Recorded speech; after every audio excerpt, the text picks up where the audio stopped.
Olá e bem-vindo ou bem-vinda ao Portuguese with Leo.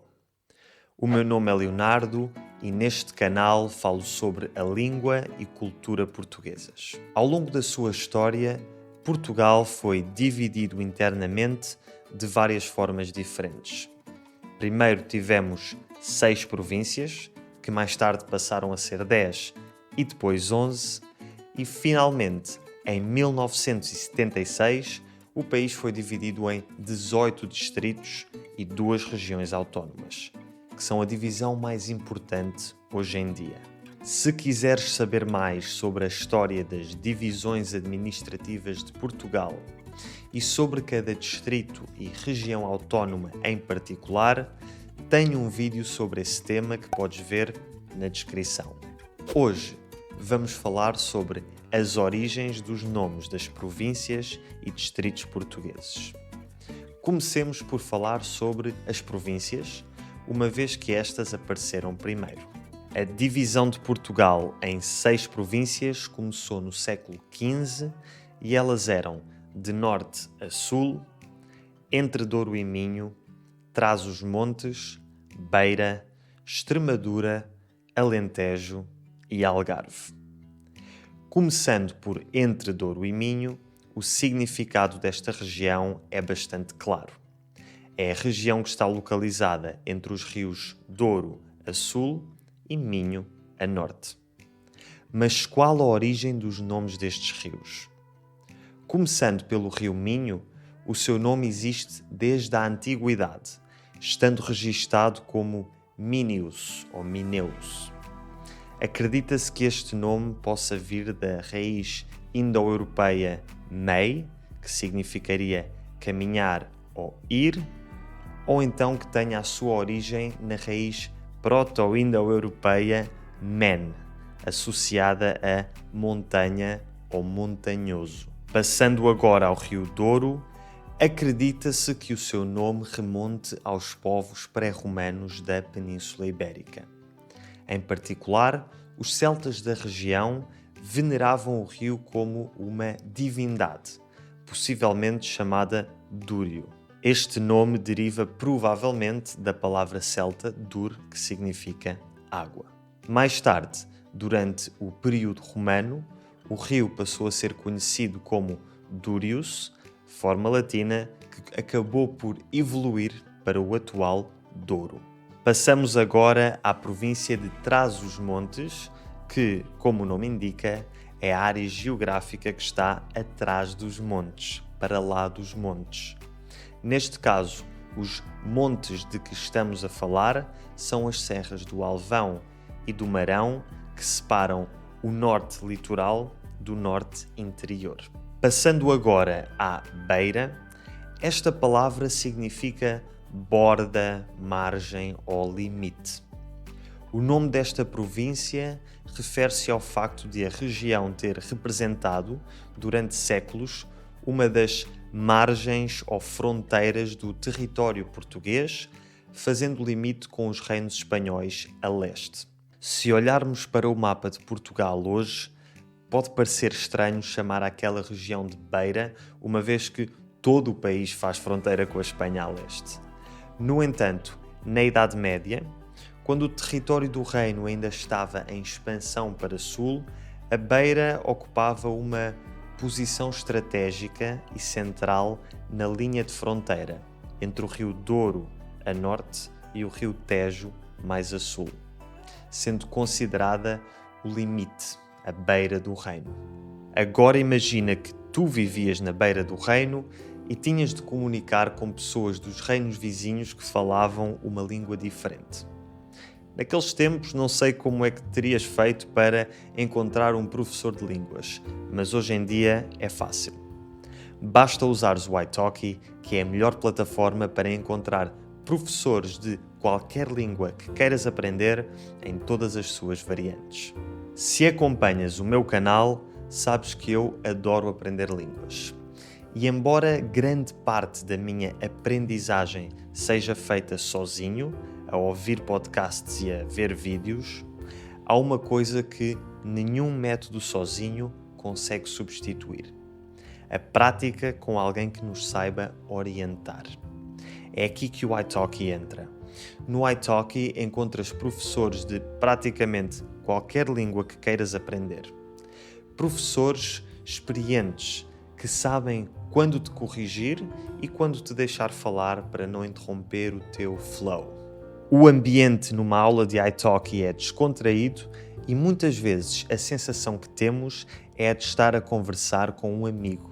E sejamos sinceros, na vida real nem sempre temos uma escola de línguas ao virar da esquina e mesmo quando temos, raramente oferecem a língua exata que queremos aprender.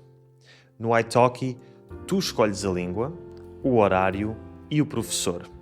Tudo adaptado à tua rotina. Por isso, se quiseres dar um verdadeiro salto no teu progresso em português, inglês ou qualquer outra língua, inscreve-te gratuitamente no italki através do primeiro link na descrição. Ao usares este link, vais estar a apoiar o meu canal e com o código de desconto LEO2025 vais ainda usufruir de 5€ de desconto na tua primeira aula, se esta custar pelo menos 10€. Além disso, tens direito a 3 aulas experimentais a um preço reduzido para poderes testar vários professores até encontrares aquele ou aqueles com quem tens maior ligação. Obrigado ao italki por patrocinar este vídeo e vamos voltar às províncias portuguesas com a Extremadura.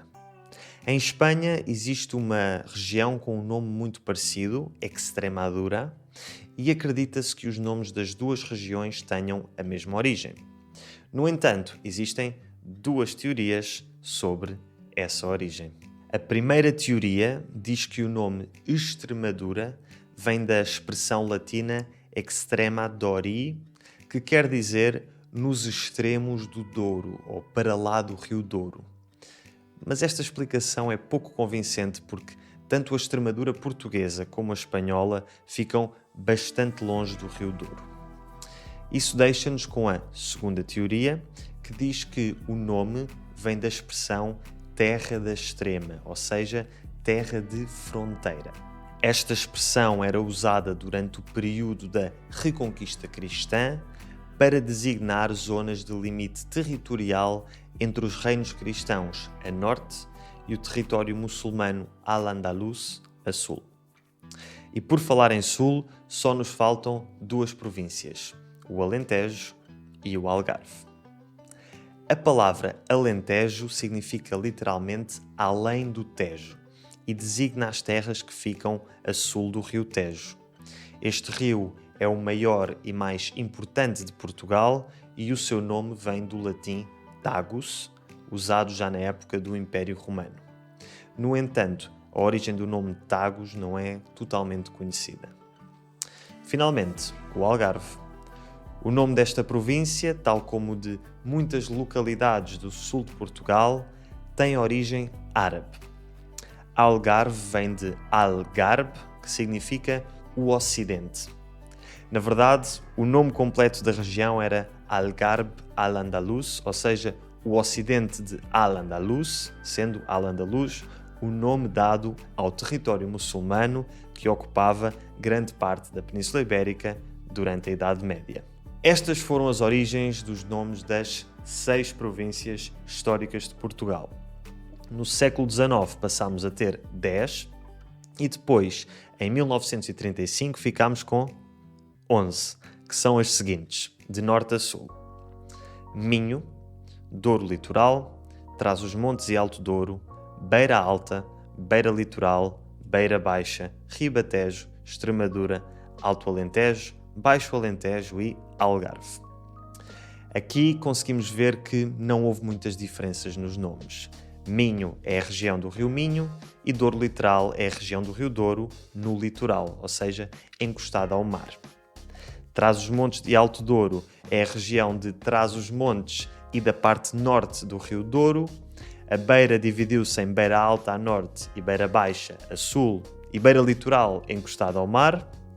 O Alentejo sofreu uma divisão semelhante entre Alto e Baixo Alentejo e o Algarve manteve-se igual.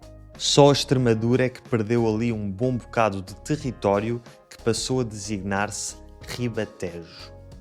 Uma riba é a margem de um rio.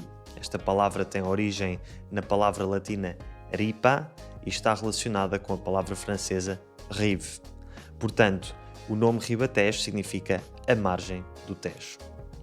Ok, já falámos sobre as origens dos nomes das províncias portuguesas, mas como eu te disse na introdução deste vídeo, a divisão administrativa e política mais importante é a dos distritos e regiões autónomas.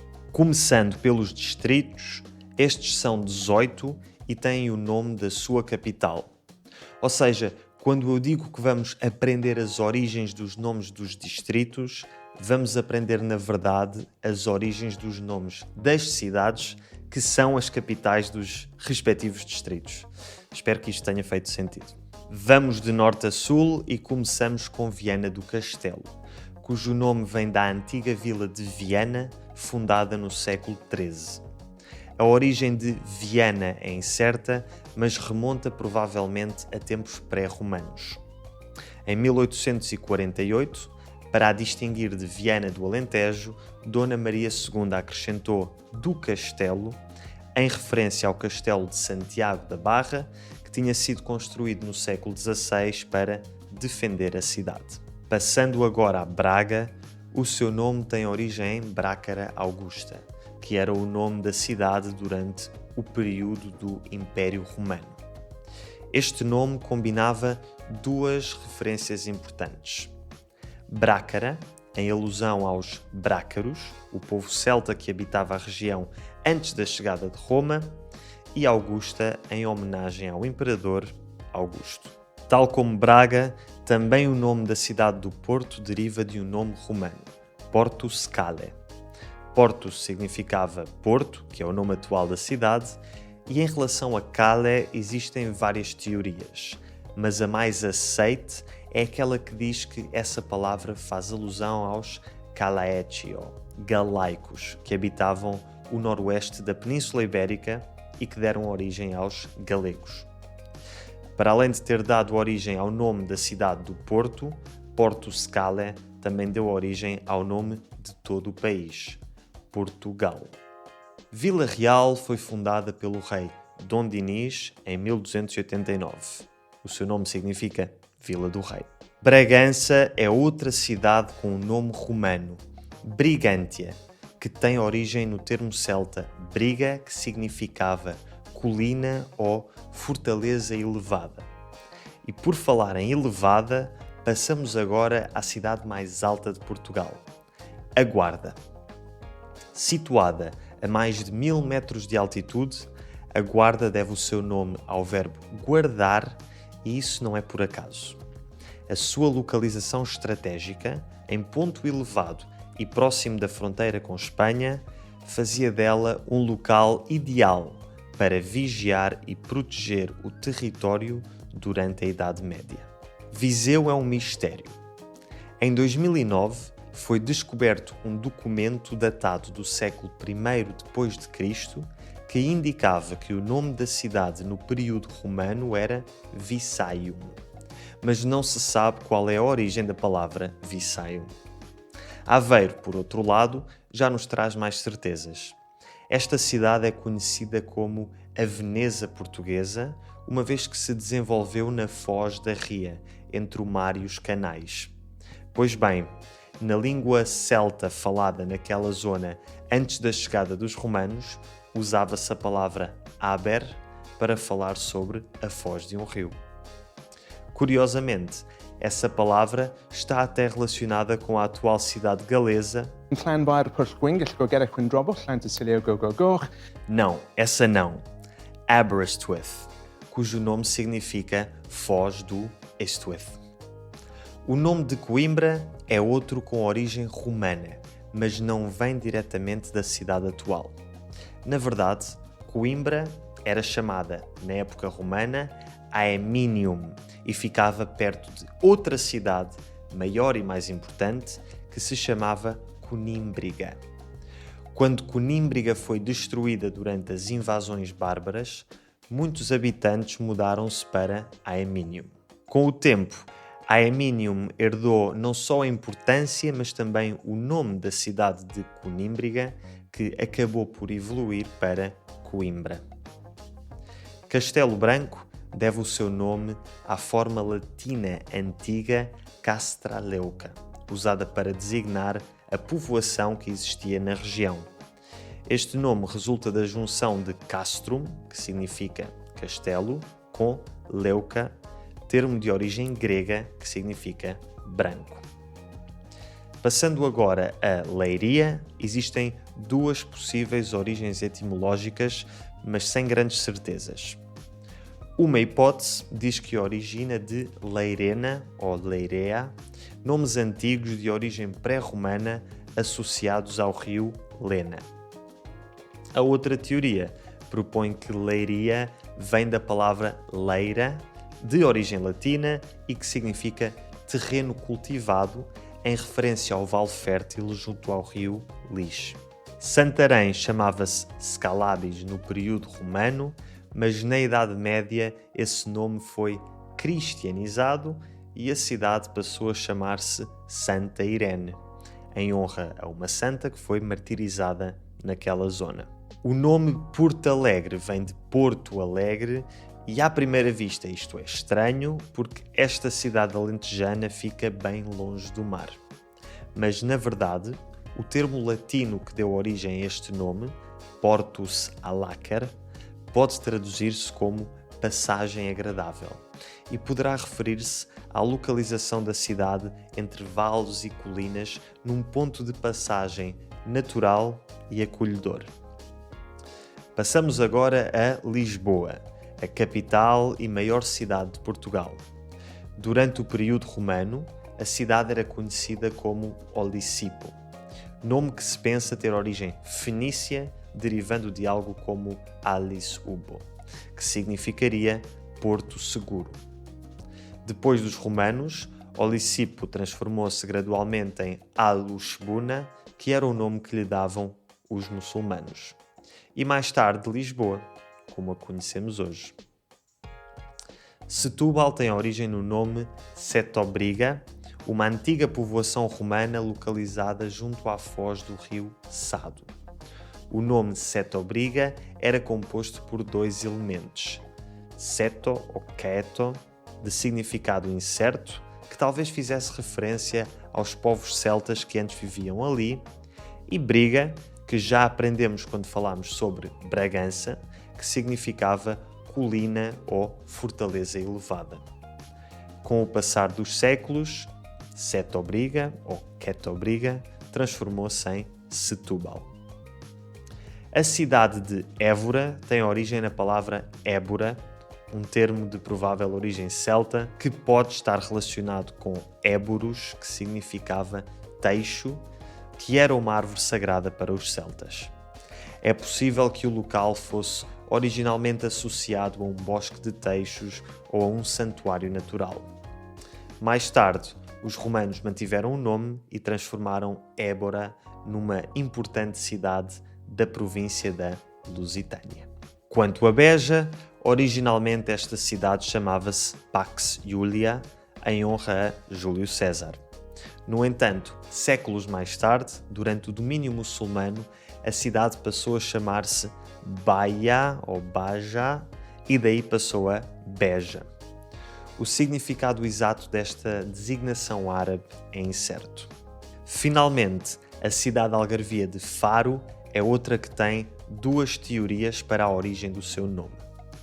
Uma teoria diz que a palavra Faro poderá ser a evolução do nome da família árabe Banu Harun, que governou a cidade. Harun, Faron, Faro. Outra hipótese liga o nome à palavra grega Pharos, que significa farol, o que faz sentido pela sua localização na costa. Seja qual for a origem do termo Faro, quando esta cidade foi conquistada aos muçulmanos pelo Reino de Portugal em 1249, passou a chamar-se oficialmente Santa Maria de Faro, mas com o tempo perdeu-se o Santa Maria e ficou só Faro. E depois de 11 províncias e 18 distritos, já só nos faltam as 2 regiões autónomas, cada uma constituída por um arquipélago no Oceano Atlântico. As regiões autónomas da Madeira e dos Açores. Começando pela Madeira, que foi descoberta primeiro, o seu nome vem da grande quantidade de floresta densa que os navegadores portugueses encontraram quando chegaram à ilha em 1419. Tanto a ilha principal do arquipélago como o próprio arquipélago obtiveram o nome de Madeira. Quanto aos Açores, este arquipélago deve o seu nome a uma ave de rapina chamada açor, que os navegadores portugueses pensaram ter avistado em grandes quantidades quando descobriram a primeira ilha do arquipélago em 1431. Mais tarde veio-se a saber que o que eles viram eram provavelmente milhafres, outro pássaro, mas o nome ficou. Na verdade, não há Açores nos Açores, mas há sim um na bandeira dos Açores. Bom, foi longo, mas conseguimos. Não te esqueças de dar uma olhadela ao iTalki se estiveres à procura de professores de línguas e se gostaste deste vídeo, então vais adorar este aqui em que falo em mais detalhe sobre cada um dos distritos e regiões autónomas portugueses.